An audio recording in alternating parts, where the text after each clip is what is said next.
rahotanni da ke shigo mana a yanzu nan na nuni da cewa wasu tsaffin ma'aikata na kamfanin wato Sumayir da kuma Kominak da suka yi ma kamfanin Areva a yanzu kamfanin Orano aiki sun shigar da kara a gaban wata kotun ƙasa da ƙasa da ke kare hakkin bil'adama don ganin an fudo musu da hakkokinsu game da abin da ya shafi guba ta radioactivity da kamfanin ya saki tsawon shekaru. Wani bincike ne da aka gudanar ya tabbatar da cewa gubar da ke yawo a sassa daban-daban na yankin da kuma rashin lahiyar da ta saki al'umma da suka yi aiki a waɗannan wuraren ta wuce kima. Sun ce sun shigar da ƙarin ne suna neman da a yi gaskiya game da illar da wannan aiki ya shiga musu. Ga abinda Al-Mustapha Hassan na ƙungiyar ONG Agriman wanda ke fafatukar tabbatar da gaskiya da kuma kare muhalli a yankin ya yi ƙarin haske kan wannan fafatuka da aka yi. Kungiya ta tsaffin ma'aikata na Kominak da na Sumayar da suka yi wata kungiya da ake cema ODIV. Su ne suka kai kara saboda an cuce su da sa musu radiation tare da ba a sani ba. Na biyun shi kuma yanzu za a gudu a baro su da radiation ba abin da aka musu. Babu zancen magani, babu zancen kuma tallahi lokacin da za a yi, babu zancen abun ga kai dai ga shiga abun barkatai. Don ka musu yi mutanen ba su samu komi ba, Niger ba ta samu komi ba cikin harkar uranium wannan. Ka san ita radiation tana da halayenta guda uku. Kamar yanzu aka yi accident na central nuclear. Bancin za ta daidai tana haliya amma za ta kashe mutane nan da nan. Sai kuma akwai wadda take cewa ita ma a hankali take shiga. La faible dose ake cewa. Ita la faible dose ita ce mu wadda muke ciki kamar wanda ake tono uranium. Sasa la faible dose wadda ake ganin illata tana farawa daga shekara 20 da abun da ya ci gaba. Kuma an ya fara daga shekara 20 zai ci gaba kullum. Illar da radioactivity take sa sai ta dir shi watakila kai zaka kare lahiya diyanka ne za su ga wahalarta. Kamar yadda na ce can in kama accident aka yi na radioactive na central nuclear za ta kashe mutane da yawa kenan amma za ta sa wajen shekara miliyar 400-300 tana kashe mutane, tana ma mutane illa, tana ma busashe illa, tana ma itace illa, an sai haka abubuwan suke tahiya. Ka san yanzu turawa suna zancen wani sanjama climatic abinda take yi canjin illa sai ta mutane ma tana iya canja itace, tana iya canja busashe. Don kaga abin da yake sa ake tsoron ta sarai kenan. Ba ma don ciwon da za ta saka ta kashe ka to shi kenan a'a da diyan kama tana biye da su kashi illar radioactivity wanda kenan shine yasa wanda mutane suka kai kara a koti saboda Areva ta cuce su bisa wannan harkokin ba ta gaya musu ba wannan kuma yanzu ta gudu ta baro mana dubba cikin wannan uranium ba mu samu komi ba rashin lahiya tare da mutane wannan da aka bari haka amma wani Amnesty International ko wani ONI wadda take kula da ancin dan adam babu wanda ya taba yin magana bisa wannan harkokin to abubuwa ne wanda yake gare mu babban bakin ciki ne bai kamata ba a bar su haka. To a ƙasar Nijar kuma kungiyar da ke yaki cin hanci da rashawa halsiya ta umurci wasu daga cikin ma'aikatan gwamnati da aka samu da aikata ba daidai ba da su yi ƙoƙarin maido da albashin da suka kama wanda ya wuce kima. Sakamakon wani bincike ne da hukumar yaƙi da cin hanci da rashawa ta ƙasa ta gudanar ya ba ta damar wasu abubuwan asha da wasu daga cikin ma'aikatan ke aikatawa waɗanda suka hada da karɓar wasu kuɗaɗe ba ta hanyar da ta dace da barin aikinsu da kuma kai su wani wajen su rufe baki kuma su ci gaba da karɓar albashi ta fannoni daban-daban.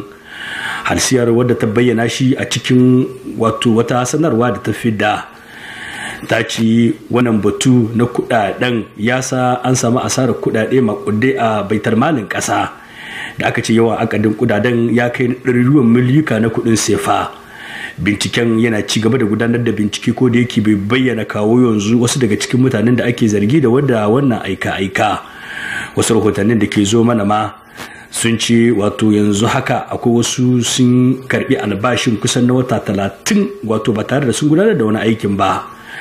Ana ci gaba da gudanar da bincike domin sanin waɗanda ke da hannu a wannan shirin.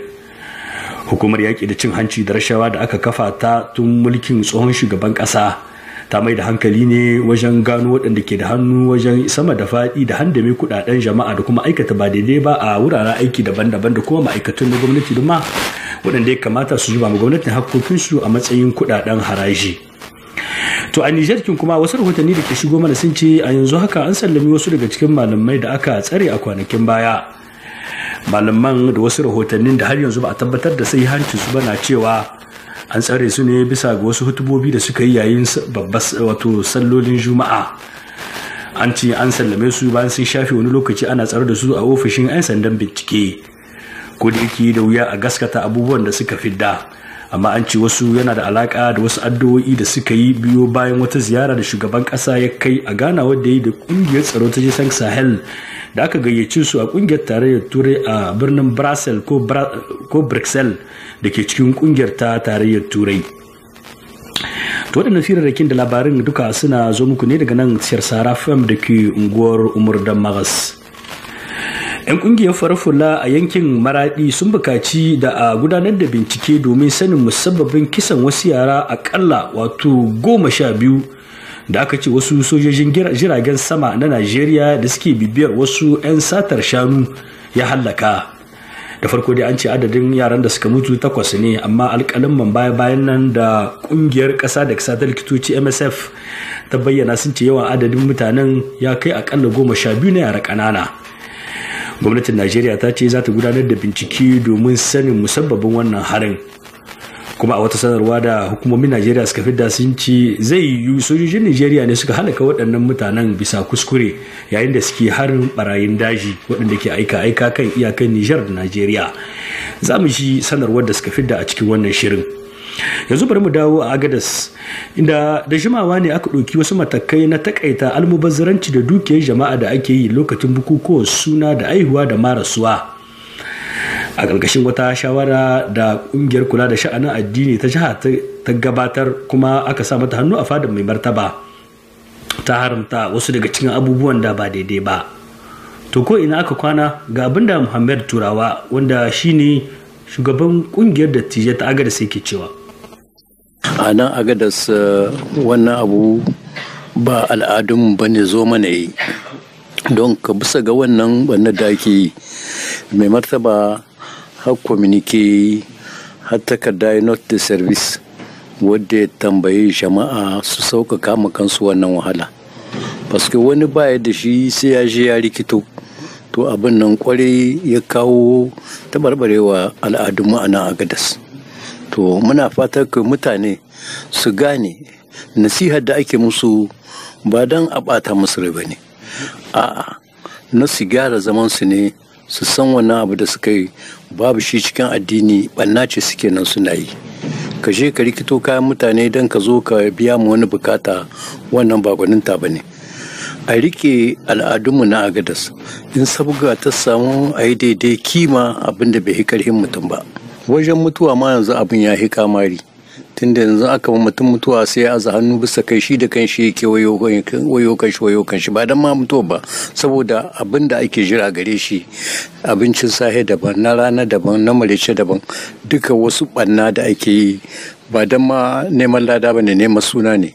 Muna fatan mutane su gane abin da ake nihi, abin da bai hikarin ka kiyaye shi, abin da ka tardo kakanni da uwaye na yi ka yi shi, shine al'adunmu. A yi kima a sauƙaƙa ma kai wahala. Alhaji Muhammad Turawa kenan, shugaban majalisar dattijai wato mashawarci a fadar mai martaba sarkin Abzu kenan a Agadas. Waɗannan firarrakin da labarin duka suna zo muku ne daga nan Sarsara FM da ke unguwar Umar da Magas. To kamar yadda muka faɗi cikin kanun labarin, yanzu haka 'yan ƙungiyoyin farfula a Maradi sun buƙaci da a gudanar da bincike mai zaman kanshi game da kisan wasu yara 12 da ake danganta shi da sojojin Najeriya da suka yi ta kai hari ta sama akan wasu barayin shanu akan wani yanki da ke iyakan Nijar da kuma Maradi, wato Nijeriya da Nijar. Adadin farko da aka bada ya ce yara 8 ne suka mutu, amma wasu alƙalin sabbi da ƙungiyar likitoci ta ƙasa da ƙasa MSF ta fidda sun ce akalla yara 12 ne kawo yanzu suka mutu a sakamakon wannan harin. Hukumomin Nijeriya sun ce mai yiwuwa sojojin su ne suka kai harin bisa kuskure. Ga abin da Abdu Dan Neto dan farfula ne a Maradi ya mana karin bayani kan sanarwar da suka fidda a jiya. Zan ce inna lillahi wa inna ilaihi raji'un, saboda yau da 'yan kwanaki kaɗan sojojin Najeriya sun biyo 'yan ta'adda wajen buɗe 'yan ta'addan suka zo cikin Nijar suka samu wasu bayan Allah suka samu su wuta. Wannan bayan Allah sun gama da yara ƙanana da mata, sun kashe mutum 7. Baicin sun kashe mutum 7 an ɗauko guda 5 an kawo su asibiti. To wannan abu da ke faruwa ba mu san ya ƙara faruwa. Yanzu an riga an yi shi, sai dai mu ba uwayen yaran haƙuri su koma ga Allah, mu kama musu da addu'a Allah ya gama su da gafara. Baicin haka kuma tun da abin nan in ya faru akwai diya, muna kira ga gwamnatin Nijar ta yi niyya ta gaggauta ta ba da diya ga uwayen waɗannan wanda suka mutu. Sannan bayan an yi haka can tsakaninta da Najeriya, tun da abu ne na ƙasa da ƙasa, su ga yadda za su yi su gyara shi. Sannan in kuma ana son wanga abin ya ƙare, da sojin Nijar da sojin Najeriya ya kamata su haɗa kansu su tai wurin da mutanen nan suke su yaƙe su, tunda an san inda suke, an san wurin da suke zanne, a je a yaƙe su a sa an wuce wannan wurin, saboda shi ne kwanciyar hankalin jama'a. Nan wurin ba su da sansani cikin Nijar, amma suna zuwa a sace mutane, su saci dabbobi su koma. Wannan ba daidai ba ne. To ma da haka muke kira ga gwamnatocin mu bi su yi wannan abu don a samu a wuce wurin. Dan ne to kenan dan kungiyar farfula a Maradi. Don zubar mu je don sauraron sharhin jaridu kai tsaye daga abokan aiki na radio da talabijin labari da ke birnin Yamai.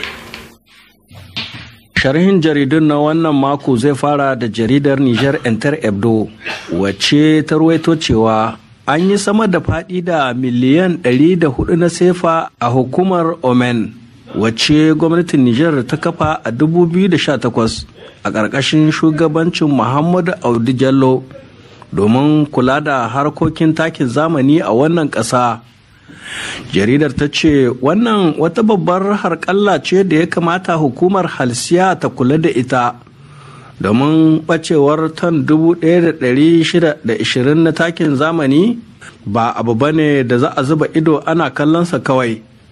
Bai dace a bar mutane suna rubda ciki akan dukiyar jama'a ba a wani lokacin da shugaba Muhammad Bazoum ke buƙatar gudunmuwar kowane ɗan ƙasa don taka birki ga mahandama da masu cin hanci da karɓar rashawa, waɗanda a yau ba su ɗauki miliyan akan komai ba, miliyarori ne suke wawurewa saboda sun san ko sun ci ba abin da za a yi.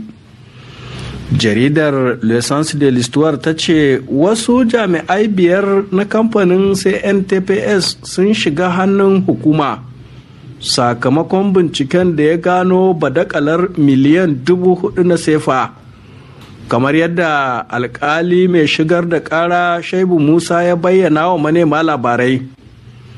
A cewarsa shugaban ƙasa ne ya buƙaci a gudanar da wannan bincike da ya gaskanta koke-koken da ma'aikatan kamfanin ke yi wa babban daraktansu Dr. Mamman Yawale, shugaban matasan jam'iyyar RDP jama'a na ƙasa. Jaridar Le Monde Aujourd'hui ta ce shugaban ƙasa Muhammad Bazoum ya gwada wa alƙali mai tuhuma sawun ɓarayin dukiyar ƙasa. Shin Shaibu Musa zai kai gayya? A can baya kafafen labarai sun sha nanata wa tsohon alƙali mai tuhuma cewa faɗin biki ba bikin ba ne, wato wanda ke da niyyar aikata abu baya shela sai ya aikata a gakat. Saboda haka idan procurer na son a yarda da cewa da gaske yake yi, ya kamata ya cire dukkan wani son rai, ya tattara takardun mutanen da ake zargi da tafkata asa har na waɗanda ke goyon bayan shugaban ƙasa a tura su kotu. Ba wata tantama waɗanda ake tuhuma a yau suna daga cikin mutanen da suka shafa shekaru 11 suna waso son dukiyar ƙasa. Saboda haka ba mamaki su yi yunkurin hana wa kotu gudanar da aikinta. Jaridar ta ce tunda procurer Shaibu Musa ya ɗauri aniya, ya kamata ya zage dantse don tunkarar mutanen da ake ganin za su iya zama kadangaren bakin tulu a ƙoƙarinsa na zaƙulo gaskiyar abubuwan da ke wakana. Jaridar Le Courrier na cewa akwai alamar damfara a ayyukan ginin filin jirgin saman Tilaberi. inda shekaru 3 bayan kammala wannan aiki har yanzu an gaza biyan diya ga mutanen da doka ta ƙayyade a biya su. Shekaru 3 kenan da mutanen Sakwara ke zaune ba su ga gona ba su ga kudaden diya, an yi banza da su. Amma jaridar ta ce lokacin da ya ji wannan labari a can baya, ministan kuɗi Ahmed Jidud ya ɗauki alkawalin ɗaukan matakan shafe hawayen waɗannan mutane kafin ƙarshen watan Janairun 2022, sai dai har yanzu shiru kake ji ba wani bayani. Jaridar murya La Voix du Niger ta bayyana cewa jama'a na fuskantar babbar barazanar karancin abinci a Niger, inda gardamar damana da matsalolin tsaro suka ƙara jefa bayan Allah cikin kuncin rayuwa. A cewar hukumomi a ƙarshen wani taron majalisar ministoci na ranar Juma'a 11 ga watan Fabrairu, mutane sama da miliyan 8 ne ke cikin matsanancin halin bukata, cikinsu miliyan 6 ke fama da rashin cimaka, sannan sama da miliyan 2 na bukatar abinci mai gina jiki. Jerar ta ce la'akari da yadda abin ya tsananta ya sa gwamnati kaddamar da wani tsarin ba da agajin gaugawa ga jama'ar da abin ya shafa, wanda ake shirin zartarwa da haɗin gwiwar abokan hulɗa na waje. Yankunan Tilaberi da Difa da Tawa sun fi fama da wannan matsala, inda 'yan ta'adda suka hana bayan Allah gudanar da ayyukan noma. Jaridar Le Canard Amfiri ta ce tsohon shugaban ƙasar Nijar Muhammadu Isuhu ya yi rangadi a ƙasar Algeria. Shin da sunan wa ya yi wannan tafiya? A ziyarar da ya kai a birnin Alger a ranar 10 ga watan Fabrairu, Isuhu Muhammadu ya samu babban tarbe irin wanda ake yi wa shugabannin ƙasashe, sannan ya gana da shugaban ƙasar Algeria Abdelmajid Tebboune. Kuma bayan wannan tantaunawa ya bayyana cewa sun zanta da shugaban akan yanayin tsaro a yankin Sahel da matsalar karancin cimakar da ake fuskanta a yankin na Sahel, Niger, Mali, Burkina Faso da Chadi. A cewarsa bayan ya isar da saƙon shugaba Bazoum, ya lura cewa bakuna sun zo ɗaya a tsakanin Algeria da Niger dangane da waɗannan batutuwa. Yarar ta ce waɗannan bayanai da tsohon shugaban ƙasar ta Niger ya yi cikin siga irin na ma'ikanta sun matuƙar janyo cece-kuce a tsakanin 'yan ƙasa, a yadda ake zaman marina a tsakanin Niger da Algeria dangane da batun ƙasar Mali. Akwai mamaki a fito ana cewa wai ra'ayoyin shugabanninsu sun zo ɗaya. Wata majiya cewa take duk da maganganun da ya yi, Muhammadu Isuhu bai yi wannan ziyara ta Algeria da sunan Niger ba. Jaridar La Flamme ta ce shugaba Muhammad Bazoum a taron zaman lafiya na kasashen Afirka da ya gudana a birnin Nouakchott ya bayar da wasu muhimman shawarwari domin samar da maslaha a ko'ina a duniya. Shugaban ƙasa ya yi wannan kiran ne a gaban wasu shugabannin da aka yi amanar cewa sun yarda da ikon Allah, inda takanas aka gayyato shi domin ya ba da bahasi a kan addinin musulunci da zaman lafiya.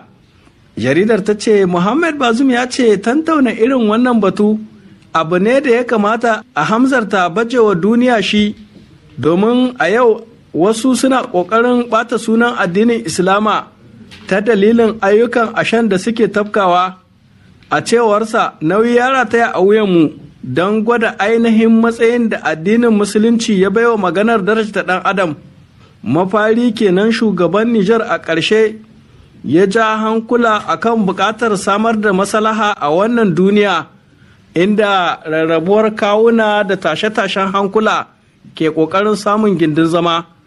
To a nan za mu tsagaita da sharhin jaridun labari na wannan mako kenan, da fatan za a kasance da mu a wani satin na gaba domin jin wani sabon sharhin da yardar Allah.